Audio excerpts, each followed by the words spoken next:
नमस्कार, मेरा नाम है राध्या सिंह और मैं स्वागत करती हूँ आप सभी का कल्चरल कनेक्ट के इस एपिसोड में।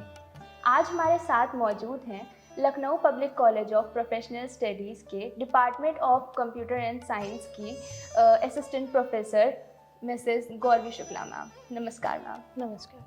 जैसा कि हम जानते हैं, देव उठनी द्वादशी आने वाली है, देव दीपावली आने वाली है, कार्तिक पूर्णिमा आने वाली है। तो मैम, क्या आप बता सकती हैं कि एकादशी की हमारे जीवन में क्या मान्यताएं हैं? एकादशी एक संस्कृत का शब्द है जिसका मतलब होता है 11, मतलब 10 और 1 11। तो ये 11वां दिन होता है पक्ष का। हिंदू कैलेंडर के अनुसार जो महीना होता है, एक माह होता है, उसको 2 पक्ष में बांटा गया है। एक है शुक्ल पक्ष और एक है कृष्ण पक्ष। शुक्ल पक्ष वो पक्ष होता है जिसमें चंद्रमा मतलब नो मून से फुल मून की तरफ जाता है, अमावस्या से पूर्णिमा की तरफ, और कृष्ण पक्ष में वो वापस पूर्णिमा से अमावस्या की तरफ आता है, यानी कि फुल मून से नो मून की तरफ आता है। तो ये टोटल पीरियड ऑफ टाइम इसमें जो लगता है वो 15 दिन का लगता है। ठीक है, तो उस 15 दिन का जो 11वां दिन होता है उसे हम एकादशी कहते हैं। तो इस हिसाब से एक महीने में 2 बार एकादशी पड़ती है। एक शुक्ल पक्ष की एकादशी पड़ती है और एक कृष्ण पक्ष की एकादशी पड़ती है। ओके मैम, तो मैम साल में अगर देखा जाए तो हाँ, हमारे यहाँ 24 एकादशी पड़ती हैं। जी ओके मैम। मैम जैसे कि हम जानते हैं कि अभी 4 नवंबर को हमारी देव उठनी एकादशी है, तो देव उठनी एकादशी बाकी सारी एकादशी से कैसे अलग है? देखिए, जैसा कि हम मानते हैं ये जो धरती है, ये जो दुनिया है, ये संसार है, ये ब्रह्मा विष्णु महेश 3 लोग चलाते हैं, जिसमें विष्णु जी हमारे पालन करता है। तो विष्णु जी देव उठनी एकादशी में हम मानते हैं कि भगवान विष्णु इस दिन से उठ जाते हैं। वो एक निंद्रा में होते हैं, चिर निंद्रा में वो जाते हैं, क्षीर सागर में जहाँ पर वो बैठे हुए हैं वहाँ पे वो 4 महीने के लिए वो निंद्रा में जाते हैं। मतलब आप समझ लीजिए कि हमारी तरह भगवान भी ब्रेक लेते हैं काम से, और वो 4 महीने की निंद्रा में जाते हैं, जिसको हम चतुर्मास के नाम से जानते हैं।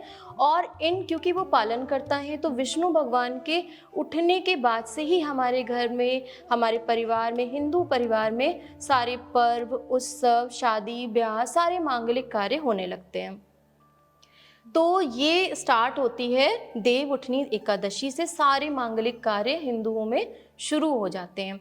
इसके पहले जो चतुर्मास चलता है उसमें भगवान विष्णु क्योंकि सोते रहते हैं, तो आप सभी लोगों ने ध्यान दिया होगा कि शादी ब्याह जैसे जो उत्सव होते हैं वो हमारे यहाँ इन 4 महीनों में नहीं होते हैं।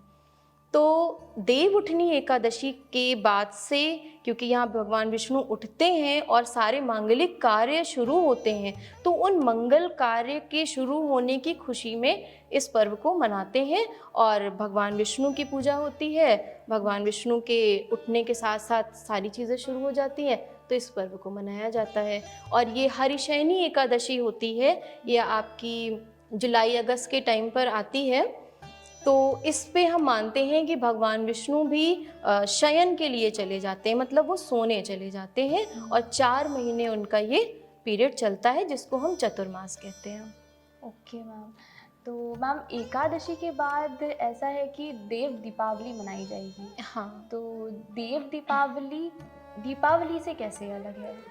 हाँ, देखिए, देव दीपावली जो है ये बेसिकली वाराणसी का फेस्टिवल है। अब वाराणसी की अगर हम बात करें, बनारस की हम बात करें, तो ये भगवान शिव की नगरी कहा जाता है।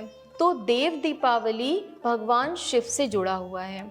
इसके पीछे बहुत सारी लोक कथाएं, लोक मान्यताएं हमारे यहाँ हैं, जिसमें से एक कथा मैं आपको सुनाती हूँ।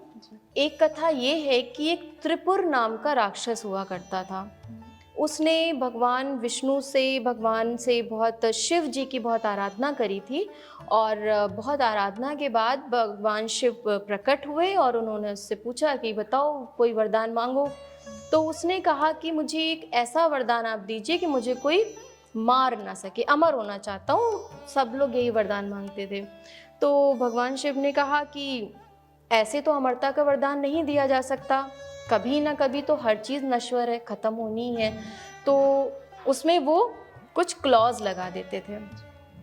तो उस राक्षस को एक नगर दिया गया, 3 पुर दिए गए। पुर मीन्स एक आज के हम कॉन्सेप्ट में बात करें तो प्लैनेट्स कह सकते हैं। तो 3 प्लैनेट उनको भगवान ने दिए, जो एक स्वर्ग के पास था, एक धरती पे था और एक ऐसे ही ब्रह्मांड में विचर रहा था।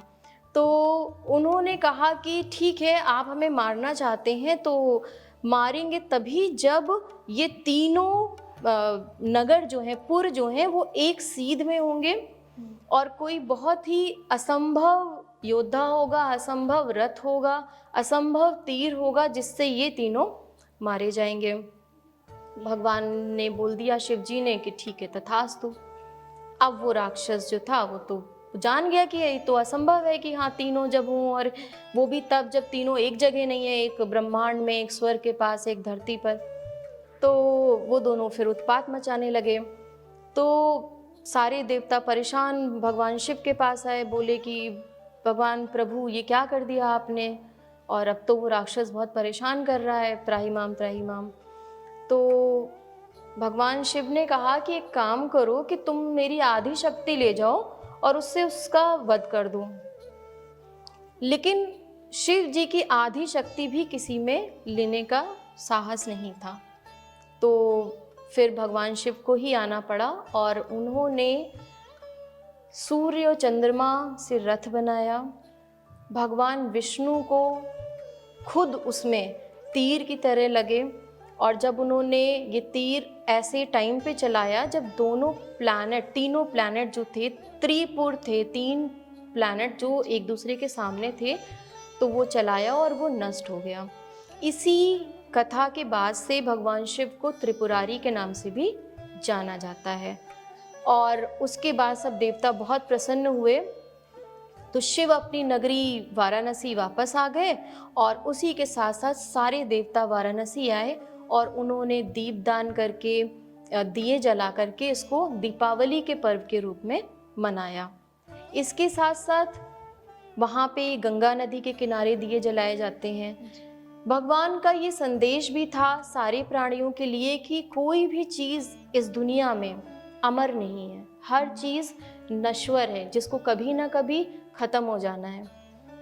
तो बहता हुआ जल और इस बात के लिए बताता है कि हर चीज़ जो आज है वो कल नहीं रहेगी, चाहे वो कितनी भी अच्छी हो और चाहे वो कितनी भी कीमती हो।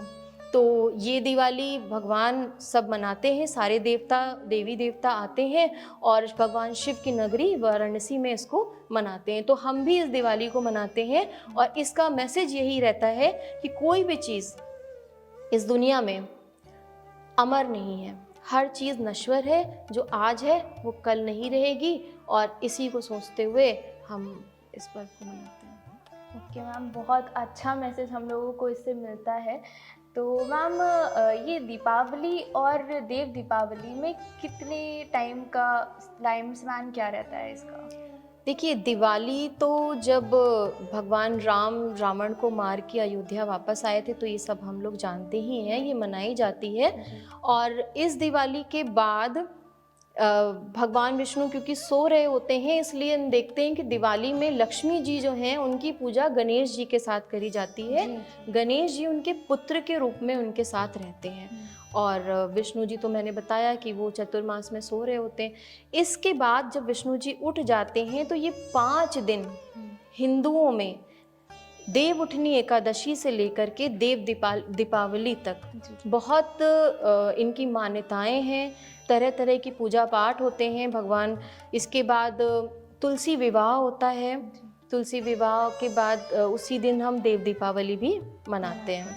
ओके मैम, देव दीपावली के बाद कार्तिक पूर्णिमा, हम लोग बहुत सुनते आते हैं कार्तिक पूर्णिमा के बारे में कि हाँ काफ़ी लोग मनाते भी हैं, बट इसके पीछे की मान्यताएं क्या हैं, क्या महत्व है कार्तिक पूर्णिमा का हिंदू धर्म में, सनातन धर्म में? तो थोड़ा सा उसके बारे में। देखिए, कार्तिक पूर्णिमा वाले दिन तुलसी विवाह भी हमारे यहाँ होता है। तो तुलसी का विवाह हम शालिग्राम जी से करवाते हैं। शालिग्राम भी विष्णु भगवान का ही एक स्वरूप है। उसमें विष्णु भगवान पाषाण के रूप में होते हैं, मतलब पत्थर के रूप में होते हैं, और उनसे उनका विवाह कराया जाता है। इसके पीछे भी एक हमारे यहाँ पौराणिक कथा है, लोक कथा है कि वृंदा एक राक्षस की पत्नी थी और भगवान विष्णु ने उनका वध किया था।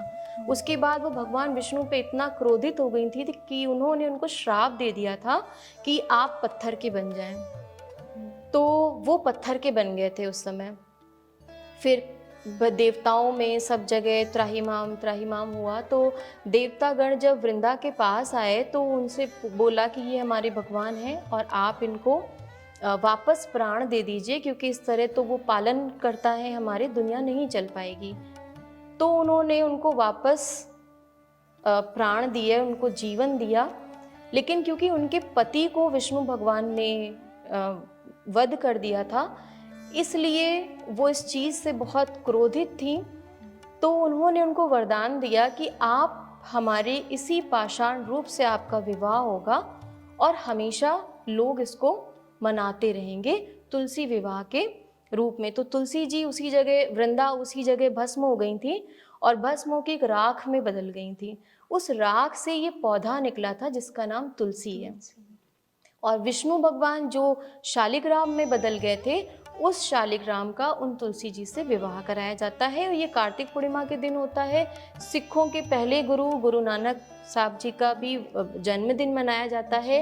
ये पर्व दो धर्मों में बहुत धूमधाम से मनाया जाता है, नाम अलग अलग है। वो भी इस दिन को, पूर्णिमा को बहुत अच्छे से मनाते हैं और हमारे यहाँ भी इसको बहुत अच्छे से मनाया जाता है। तो आज हम लोगों ने जाना एकादशी के बारे में, कार्तिक पूर्णिमा के बारे में और देव दीपावली के बारे में। धन्यवाद मैम। तो आज हमें ये पता चला हमारा देश कितना त्योहारों का धनी है और ये हमें सामाजिक समरसता दिखाता है। हमें ये भी पता चलता है प्रकृति का पूजन कितना इम्पोर्टेंट है। बाकी और पर्वों और रिचुअल्स के बारे में जानने के लिए बने रहिए दी कम्युनिकेटर के साथ। धन्यवाद।